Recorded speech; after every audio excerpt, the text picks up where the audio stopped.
Hari Om. Welcome you all to yet another session on Python programming course in the 5th semester. This is the module 1 content. We had already discussed all these concepts, features, methods, input output, operators, then how to do branching using if statement and iterative statements also we discussed in our previous session, in which we talked about the for loop and while loop, and the variants of using for loop and while loop was also discussed. So in this video we are going to talk about the enumerate function and one of the very important data types, list. Enumerate function is somewhat similar to your enum, which we use in our C, C++ programs, etc. Enumerate function is a built-in function which is used to create enumerate object. It is used to create enumerate object, and generally it takes a collection like list, tuple, a string, etc., and it will be returning an enumerate object. And the enumerate function adds a counter as the key of the enumerate object. So here the counter means the index value that we assign to the enumeration objects. Okay, so let us see an example in C. This is a demo program. Please observe the program. We are declaring two enum objects. I should not say objects, data types. Enum weekdays and enum weekends. Okay, so if we want to have an enumerator data type, this is how we will be declaring in C program, and this is how we will be using it, right? So we declare the data type here, then you can declare a variable like this using the enum keyword itself. Then you will be simply assigning the values as if you are assigning an integer or a float value, right? So generally if you are assigning it simply like this, we will be giving it as a string, but here when you declare it as an enumerated object, this will be considered as a enum object itself, right? The element of the enumeration data type will be assigned to the variable, enum variable, and you can display the values of it, right? So when you display the values, you can observe the values will not be displayed as Ved or Saturday. Instead it will be displayed as an integer value, because each value in the enumerator data type will be assigned with an index value. So by default it will start with value 0, and the next element will take value 1, and the third element will take 2, and so on, right? So that is what is mentioned here. The enumerate function adds a counter as the key of the enumerate object. We'll see an example.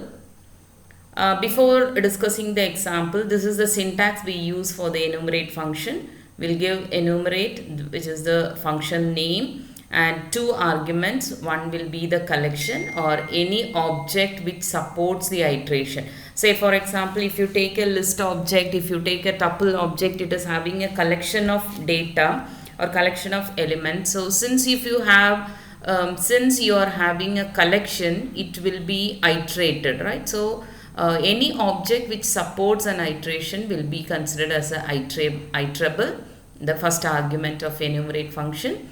Then we have the start value, which is generally an integer which defines the start number of the enumerate object, which is the starting index. You can give index value, or you call it as key value given to the enumerate object. Okay, so by default the start value will be 0, but you can alter the default value. Okay, now whenever you have this parameter or the argument iterable, please remember it must be a sequence or an iterator. That is why we call it as a collection. So only for the collection you will have sequence of values, or you will be calling it as an iterator, because see, in a list you are going to have a collection of integers or collection of strings or a collection of various data types also. So when you have collection, we generally go through each and every data in that particular collection or each and every element of that particular collection. Okay, so that is why we call this collection as an iterator also. So only an iterator or a sequence can be the iterable argument or the parameter. Then the second argument, as I told you, it defines the starting index of the enumerate object, which is by default 0. So this is a better example you can have for the enumerate function. You can observe I am declaring three collections here. I am declaring three collections here, L1, T1 and S1. L1 is a list, T1 is a tuple, S1 is a string. So all the three can be said it is an iterator or it is a sequence or it is a collection of different elements. Okay, so this is collection of strings and this is also a collection of strings and this is collection of characters. Okay, now if you want to create objects, enumerate objects using the enumerate function, you have to simply give enumerate L1, enumerate S1, enumerate T1. So which will be creating enumerate objects like E1, E2 and E3. Okay, and if you try printing the return type of this E1, E2, E3, you will see that it is going to be the enumerate data type. Then if you want to print it, enumerate objects cannot be directly printed. It will give you an error. So you have to convert the enumerate object again to some other collection. Only then it can be displayed. And as I told you, the starting index will be always 0. If you want to change the starting index, this is how we will be giving. I give the enumerate function and the iterable object. Here in this case, it is going to be the string what I declared here, right? So hello is the string I declared here. So hello is given here. Then I give the starting index value as 2. Whereas I am creating another enumerate objects with T1 as its iterable argument and 100 as its starting index. So what happens for this enumerate object, the starting index or the starting key value becomes 100 and the next values will be having 101, 102 and so on. And here it is going to be the starting index with value 2 and the other elements, right? The subsequent elements will be having value 3, 4, etc. Okay, so when I run this program, this is the output I am going to get. Okay, this is the output I am getting. You can observe I am going to print return type of E1. So for this, it is going to print the return type of E1 as a class which is an enumerate object class, right? So the data type of E1 is enumerate class. Okay.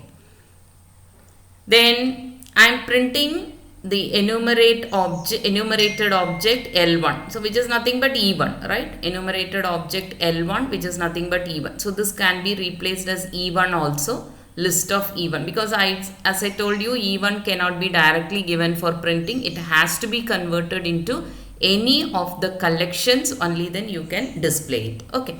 So what I do here, I am displaying it. So what happens, this 1, 2, 3, 4, 1, 2, 3, 4 has been given some index value starting with 0 as 0, 1, 2 and 3. 4 values are there. The starting key value becomes 0 and the subsequent values will be added with 1. So 0 plus 1 for this and 1 plus 1, 2 for the third element and 2 plus 1, 3 for the fourth element. Okay, since I am displaying it as a list, it is showing it in the square bracket and you can observe the values are given as tuples itself. So first tuple says the key value is 0 and the original value, enumerated object value is 1. Here the key value is 1, enumerated object value is 2 and so on. Okay. Then I am printing the same, I am printing with list E1, right? Because enumerate of L1 we are assigning to E1. So I just tried list of E1. So list of E1 is also printing the value like this. Okay. And you can observe inside the list you have tuples as their elements. Then I am trying to display the value of E2 also. Again in E2 you can observe E2 is nothing but the enumerated object of string S1. So string S1 is having characters HELLO. So H with key value 0, L with key value, E with key value 1, L with key value 2, L with key value 3 and O with key value 4. Again you can observe it is converted into a tuple for representing the key values. Then I tried printing the list value of E3. E3 is again an enumerated object of the tuple T1. So tuple T1 is having values red, blue, green and starting index is 0. So red is having value key value, right? Or you call it as index value as 0, and blue the next value with value 1, green the next value with value 2. Okay.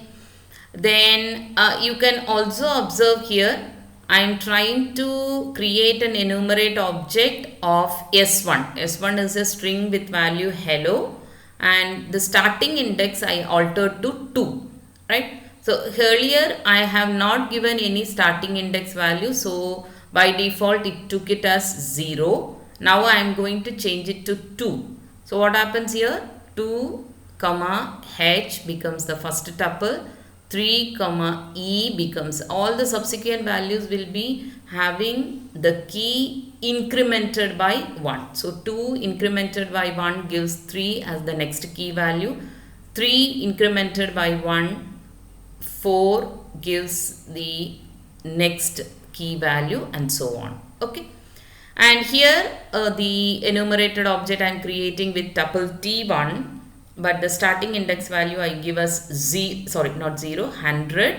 So the key value becomes 100 for red, 101 for blue, 102 for green and so on. So this is how the enumerate function helps in creating the enum objects or enumeration objects in your Python programming. So this is another example of converting a tuple into enumerate object. I create a tuple like this and I use just an enumerate function, and it will be, this is how the code will be given in your Python program, and it will be displaying the values 0 for red, 1 for blue and so on. The same example, right? And if you want to alter the starting index, you can alter the starting index here. So this is the same example which I have listed here. The same example code is listed here. This is creating the enumerate objects like this using the enumerate function, and these are just printing the enumerated objects, and this is the one which is used to change the starting index to 2 from 0 because 0 is the default value. Okay, so that's it about the enumerate function. The only point you have to understand here is enumerate function is somewhat similar to enum, and it is having two arguments, iterable and start. The second argument is optional again. Iterable represents the collection and start represents the starting index. Then let us talk about the list data type.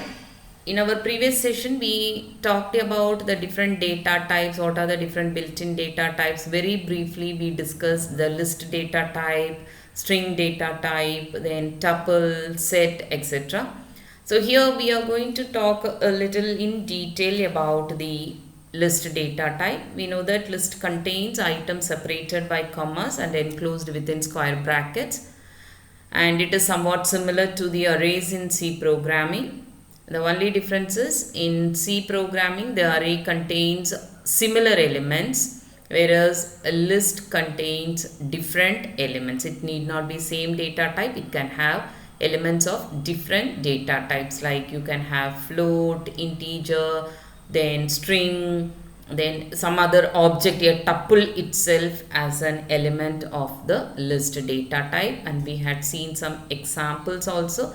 Here you can observe this list is having different data types. Here I am having same data type. And we had also discussed like how to output the first element, how to output the element 2 times, etc. All these things we discussed in our previous session. So here we are going to talk something about the list comprehensions as well as some of the important functions that are available in the list. So if you ask me what is list comprehension, it is helping you to provide a concise way of creating list. Okay, concise way of creating a list. It is not list, it is list. Let me correct it here.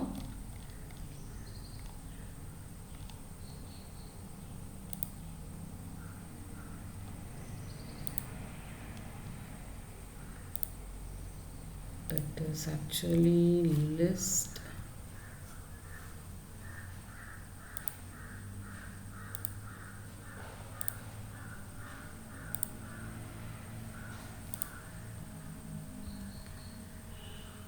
So it provides a concise way of creating list, right? So you can follow different approaches for creating list. We had seen only how to create a list by assigning some values in the square bracket, but this gives you a concise way of creating list. Okay, that is, we are going to use some shorter syntax to create a new list based on the values of an existing list. Okay, that is what we are going to do in list comprehension.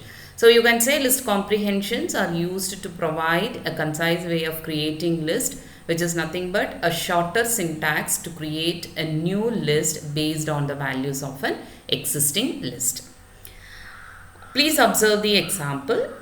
I am having squares as a variable and I am using a square bracket here. That means it is a list. And here I say x power 2, right? So this is used for exponentiation. You know that x power 2 will be represented like this.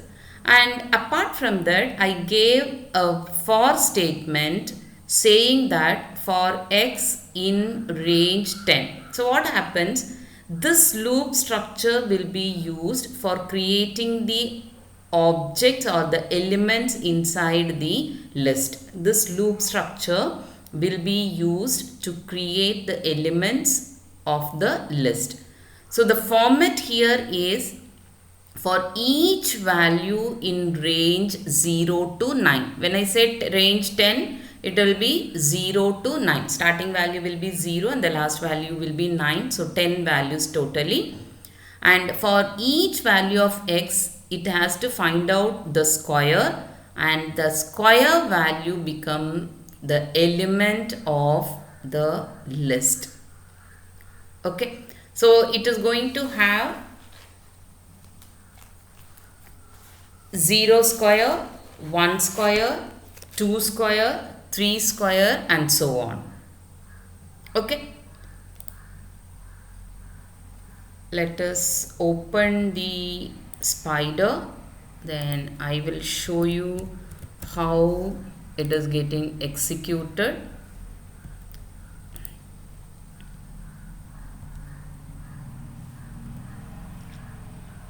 Okay. So these are very interesting examples you can have for showing the list comprehensions. So spider is opened. Okay, so let me have a sample program.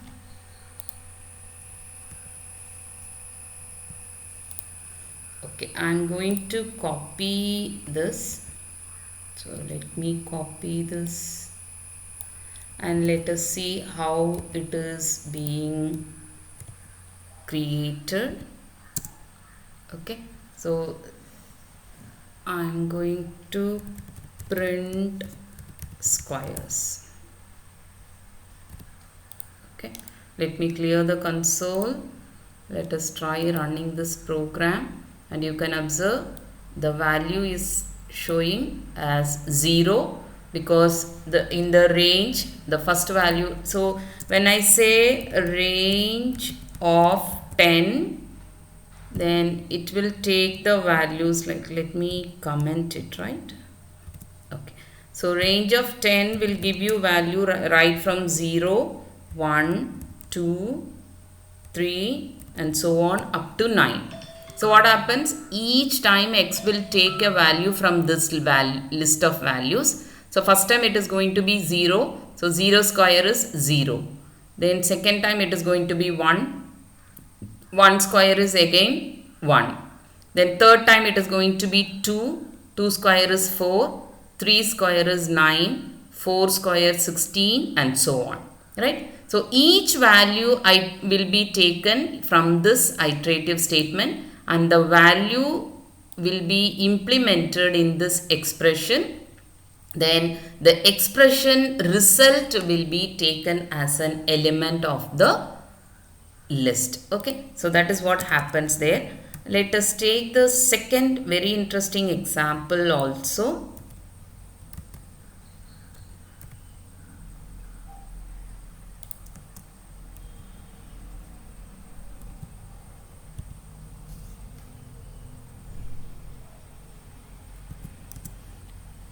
So there is an error. Let us see what is the error. For x in range 1 to 20, there is some error. Let us see, invalid syntax.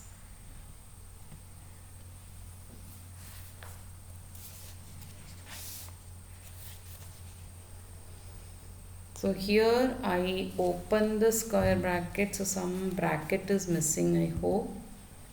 I am declaring a variable. Okay, then I open the square bracket and I am using it, since it is a Pythagorean triplets I am trying to create. So what I did, I am using the three variables x, y, z. Then x I am taking as the range 1, 20. Then next one for y in range x, 20. So whatever I have x here, and that value will be taken for the range. Then I have for z in range y, 20, and the condition I give as if z square is equal to x square plus y, then the value will be considered. Okay, then I close the square bracket. So this is perfect. Invalid syntax here. Okay,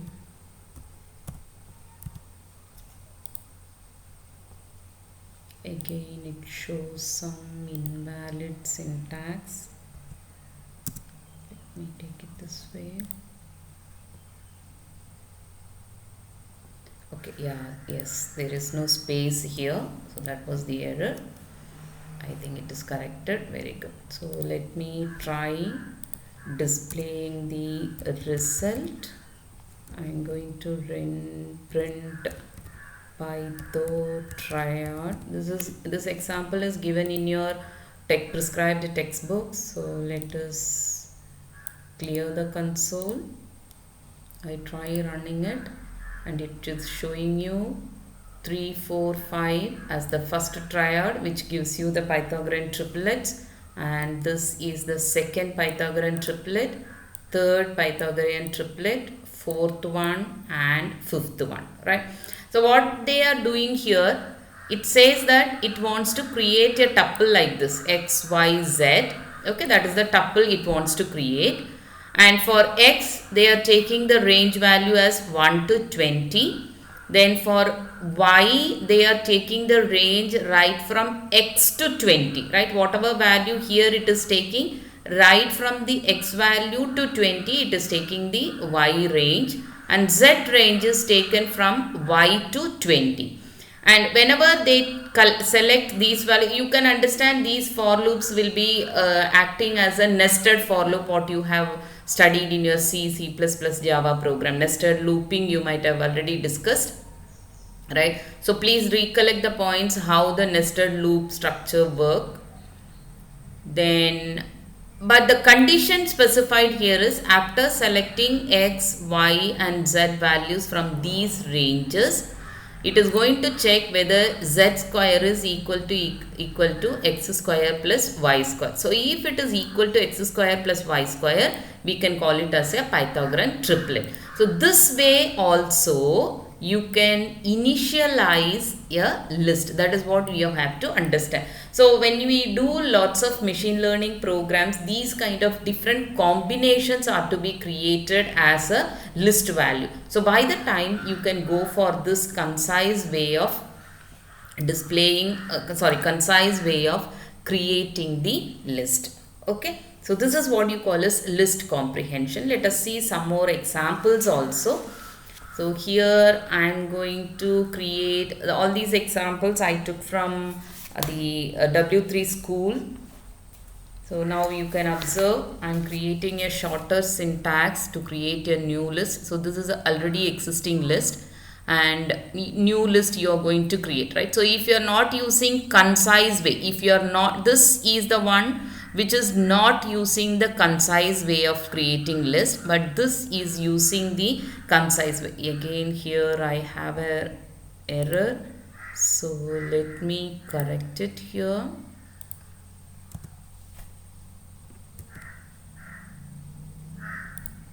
Let me export it. Yeah, it will do its work. Let us come back. Okay.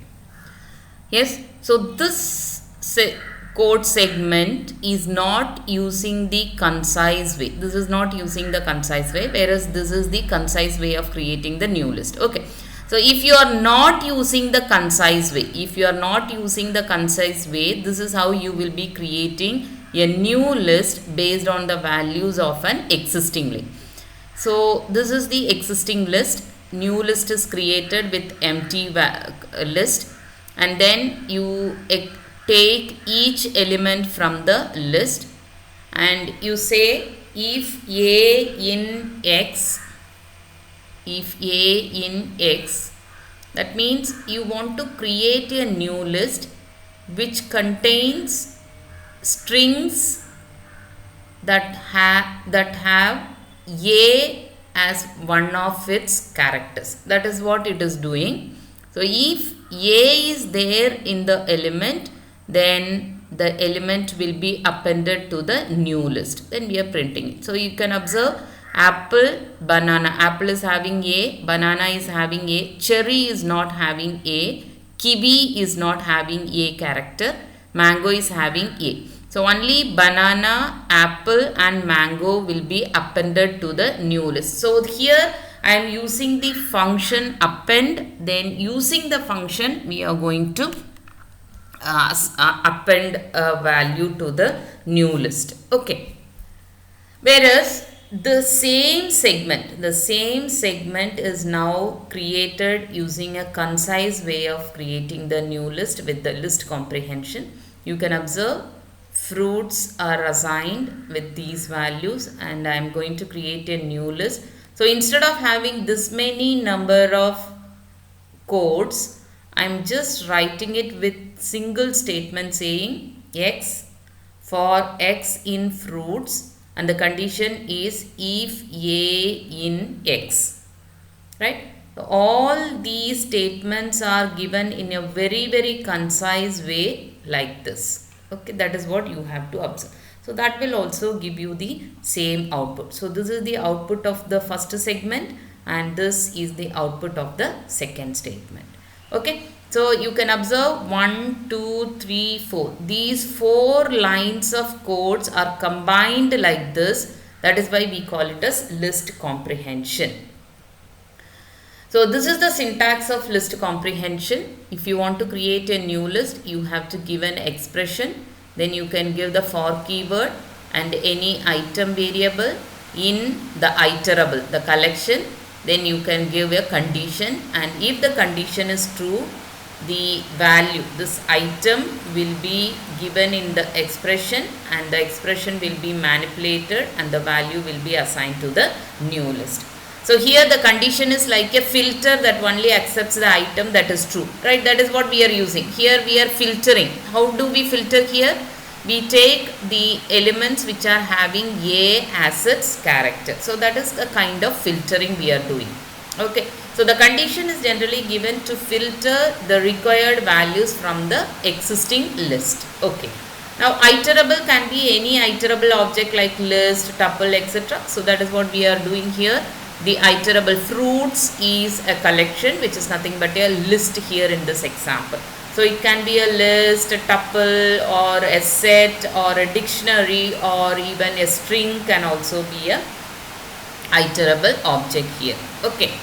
Then the expression is the current item in the iteration, but it is also the outcome which you can manipulate before it ends up like the list item in the new list, right? So we are going to use the expression for manipulating the item so that the manipulated data becomes the list item. Okay, so here you can observe this is the expression, x is the expression, whereas here this is the expression, x square is the expression, whereas here xyz tuple creation is the expression.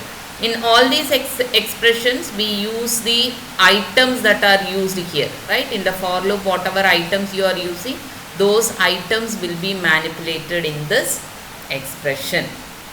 So that is what the expression is. So these are some of the examples like new list, what are the different ways of creating. So let us just copy this example. Let us go to our spider.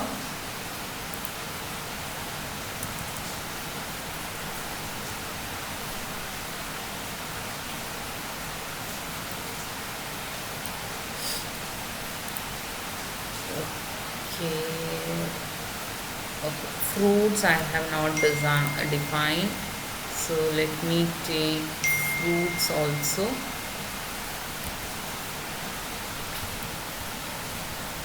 Fruits, full screen mode. Fruits equal to, let me give apple, mango, cherry,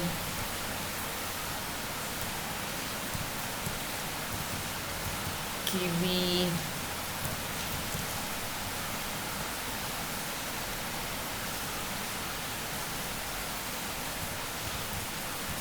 orange,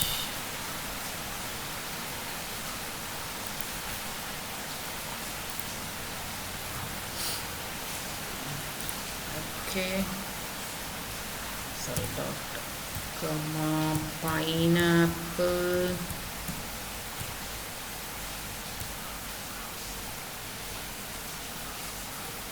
okay, banana.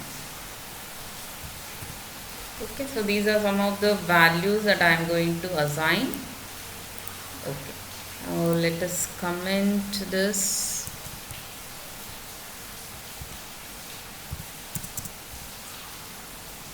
I'm commenting it. Okay, multi-line commenting you can observe. So let us clear the console also. Let us see what is the new list value. Let me try printing the new list.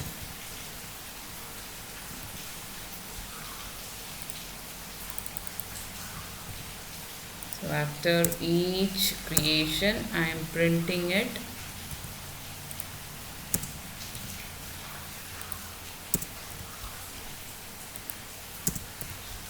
So the same example output is also there in my slide. Let us just try this. Okay, I am going to execute the program. Yeah, I executed. So this is what the output I am getting. Okay, let us observe the output. Here, if x not equal to apple, I want all the other elements to be assigned. So you can observe mango, apple is not assigned, mango, cherry, kiwi, orange, pineapple, banana have come into the list items. Okay. Then in the second case, I am just assigning whatever is there in fruits, all the elements are coming into new list. So you have all the elements here. In the second printing, you have all the elements here. Okay. Now the third one, what I am doing, I am creating a range and I am simply taking each element from the range and I am assigning to the new list. So you get 0, 1, 2, 3, 4, 5, 6, 7, 8, 9.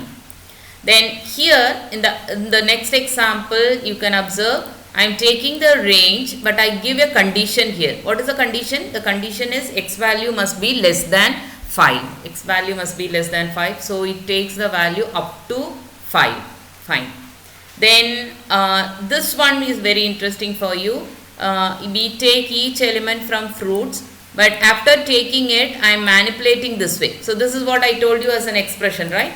So I said x dot upper. So what happens? All the elements will be, or the items, let me call, all the items will be converted into uppercase. Then it will be assigned to the new list. You can observe the output is something like this. Okay, apple, mango, cherry all got converted into uppercase letters. And this is another interesting example you can observe. I am not manipulating. I am not manipulating the x value here. Instead, I am giving a string straight away. A literal string literal is given as the item value here, right? Whereas in all these other examples, we are using the x item to be manipulated. But here we are not manipulating. Instead, we are giving a string literal directly. So what happens? How many number of elements I have in fruits, that many number of hellos will be assigned to the new list. This is what you have to observe, because I am iterating for each item in the fruits list. Okay, so in the fruits I have totally 3 plus 4, 7 items. So 7 times the string hello will be assigned to the new list. Okay. And this is another very interesting example you can observe. You are going to say for each element, okay, for each element from fruits, if x not equal to banana, else orange. Okay, now what is the condition? You give x value. For each item from fruits, you take that value, and if that item is not equal to banana, then you are going to add it. If it is equal to banana, you are going to change it to orange. This is the condition you have to observe here. X value will be added when x value will be added to a new list if x not equal to banana, right? That is the condition specified here. X value will be added to new list if x not equal to banana. If it is equal to banana, what it has to do? If it is equal to banana, it goes to the else case. There you are assigning a literal orange. So this is a very simple and concise way of assigning some values to the new list, right? So these are the various ways of assigning new values to a new list from the existing list, right? So this is what the code what we had just seen in our spider. This will be the output. You can observe the uppercase letter and hello repeated 5 times. Here I am having, in the example, I am having only 5 fruits. So 5 times hello is repeated, and here it is checking if banana not equal, sorry, if x not equal to banana, it will be added to the new list. Otherwise, it is going to take orange instead of banana. So instead of banana, apple is added because it is not equivalent to banana. Second item is equivalent to banana, so it is not added. Instead, orange is added. Third element is not equal to banana, so it is added here. Fourth element is not equal to banana, so it is added. Fifth element is also not equal to banana, so it is added. right? So this is how the list comprehensions can be used for creating new list. Okay, so let us stop here and we'll be discussing list methods, more list methods, very interesting list methods are there, like sort, reverse, copy, etc. We'll be discussing in the upcoming video. Thank you.